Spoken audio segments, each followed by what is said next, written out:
Okay, here's another example of looking at a word problem and using linear systems. So let's go ahead and read it. Johnny took a test and got 14 questions correct. Some of the questions were worth 3 points and some were worth 5. He earned 54 points on the test. How many 3-point questions did he answer correctly? All right, so again, there's a lot of things going on. And again, we already know it's linear systems. So let's go ahead and make my nice table here. Okay. As I explained in the other video, the first thing I need to write are the totals. So, what are the two totals they give us? Again, we're talking about questions, we're talking about points. So look at the first sentence. Johnny took a test and got 14 questions correct. So 14 questions, okay, would be, again, it's on a 9 here. I'll do it differently. I'll make it a capital Q. So 14 questions correct. And then he answered he got 54 points on the test. Okay? And that sets us up nicely to write the categories, because once you write the units with the totals, it makes it real easy to write the categories. Again, the first row is going to be about the questions. The second row is going to be about the points. Last step is that we need to write the types. Again, there should be two different types of the same thing. Again, it looks like in that second sentence, some of the questions were 3 points and some were worth 5. So I have 3-point questions and I have 5-point questions.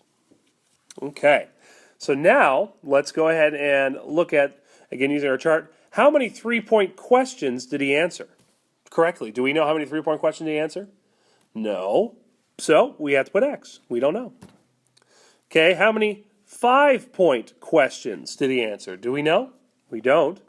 So we put Y.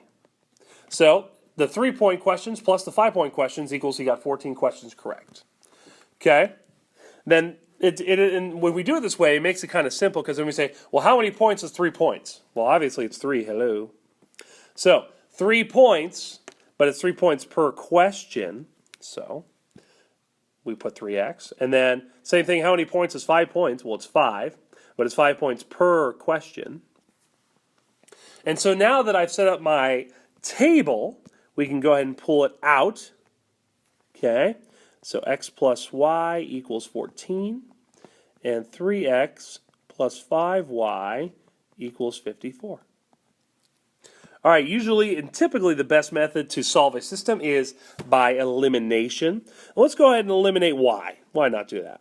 Okay, now, so we have positive 5 on the bottom. What do we need to put in front of this y right here?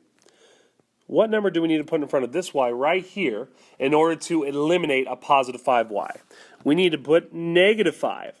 So I need to multiply the top equation by negative 5 in order to create an inverse. Got to have it.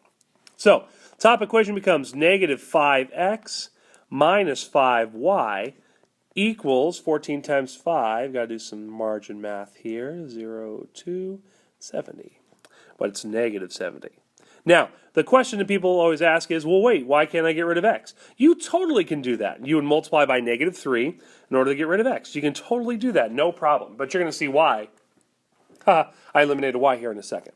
All right, so now I have my inverses, negative 5 and positive 5. Okay, so now I can add this together. Negative 5 plus 3 is negative 2. Negative 5 plus 5 is 0y. Negative 70 plus 54 is going to be negative 16. So 0y is eliminated. And then in order to get x by itself, we divide by negative 2. And x equals 8. Now normally we would say, oh, now we need to find y. But look at what the original question asked us.